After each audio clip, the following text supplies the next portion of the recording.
and then the animator comes in and starts animating over our voice. So, there's no visuals to look at. Definitely voice acting is more challenging. All right, Carrots, any idea where you want to start? Yeah! If you want to find you a reptile, I am your gal. If you could play any other animal in Zootropolis that's not a snake, what would you choose? Great question. I would love to play a dog, just because of how beloved dogs are and how happy, people are when they're around them.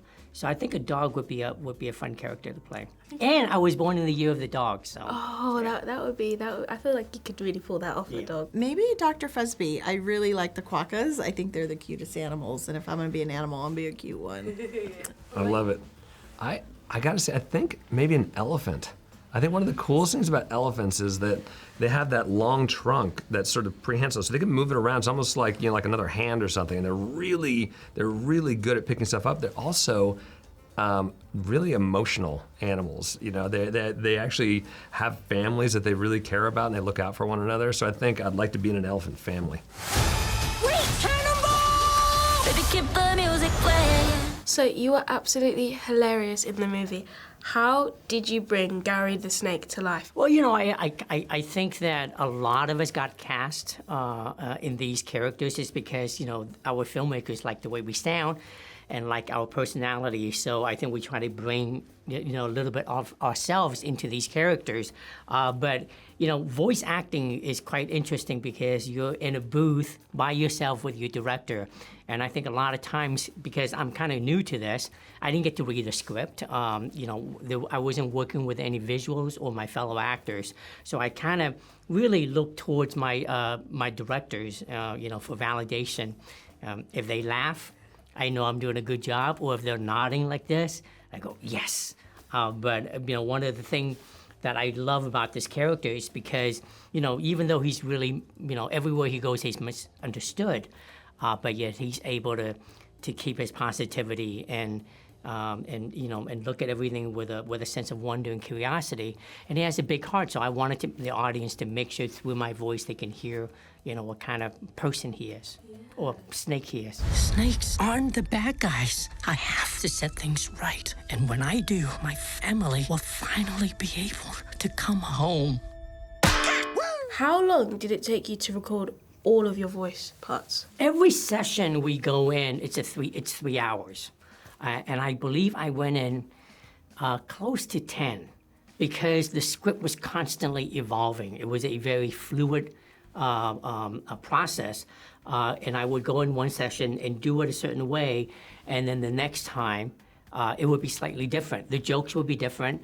The scene would be different. And yeah, I remember in the very beginning when I went in, and Judy Hopps chased, when Gary the Snake shows up in Zootopia, she chases him into this room. And in the beginning, he was like this big fan, Judy Hopps, oh my gosh, you're so fast. But then it kind of evolved into he was really scared when he sees Judy Hopps. So it was changing a lot. When I watched the credits, I saw that you voiced a character. How did you fit that into your busy schedule? It's funny. So when we're working on our films, it's about 5 years to make a Disney animated movie. Only the last year are we animating. Before that, we're actually trying to figure out what the story is, and we're experimenting, we're trying different things. So a lot of the times for those early years, all of us are actually voicing all of the characters. So behind the scenes, we have story artists. They're sort of the first artists that work in the movie. They work in black and white sketches, sometimes pens on paper. Our editors, and we have to pressure test what the story's gonna be like before we have our real actors in. So we kind of voice a lot of those different parts. Because me and Byron Howard, my directing partner, are clowns. We voiced some of those goats that you see in the movie, and it was just really fun. Because I remember researching just before I was told I was going to do this, and I saw that you did a character. So Yeah. I remember them being told, "Oh, you're interviewing Jared and Yvette." I was like, "Oh, wait a minute, didn't he do it voicing the movie?" We've tried to get Yvette to do it, but she knows better. Yeah, I do know better.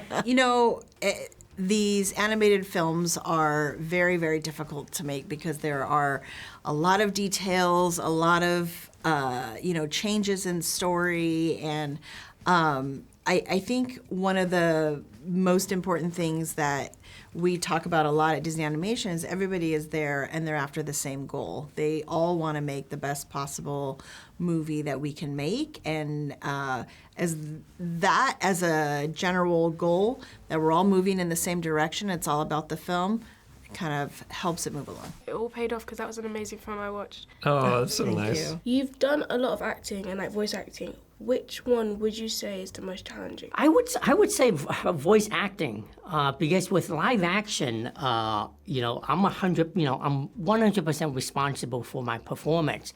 But what really helps my performance is I'm interacting with my fellow actors, and we are in a physical set. And then, there's not much imagination going on. You're really focusing on your performance. And when you're interacting with your fellow actors, they kind of, feed off of you. So there's this, energy between us on set. Versus voice acting is very different. Like I said earlier, I'm in a recording booth by myself. And I feel what I bring is only half of the performance to the table. Whereas the animators, they're responsible for the facial expressions, the body movement. It's really the combination of these two elements coming together to create that one character. So I definitely voice acting is more challenging. Voice acting is more challenging.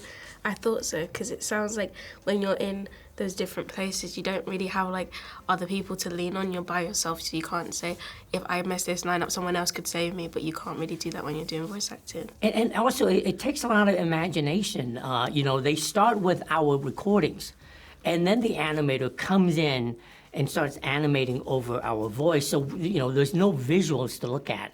And it takes a lot of, you're trying to visualize what the scene, what the action is when you're in the recording booth. How did it feel like being able to return to Zootropolis to make a second film? I mean, it's the most fun thing in the world. I can't even describe it to you. The first movie, it was really amazing to sit with 100 people trying to design this city that feels lived in, that feels like a real place. And so the idea that we could return to it, that we could tell more stories, that we could explore parts of it we'd never seen before. As a fan of it myself, it's so much fun. And to be building that with, frankly, the greatest artists in the world surrounding you, bringing their best selves, is really fun. And then getting to do it with our amazing actors that are really good friends that are, we're either laughing or we're crying with them as we're moving through the story. So it's honestly, I always call it my happy place because it is. You started acting like really young. Do you have any advice for young people like me who might want to act? Yeah, don't let go of the things that make you happy. I remember when I was a kid, I started out as a kid actor. And I instantly fell in love with this profession. And as you get a little older, things get tough. And so my advice would be, to believe in yourself even when no one else does.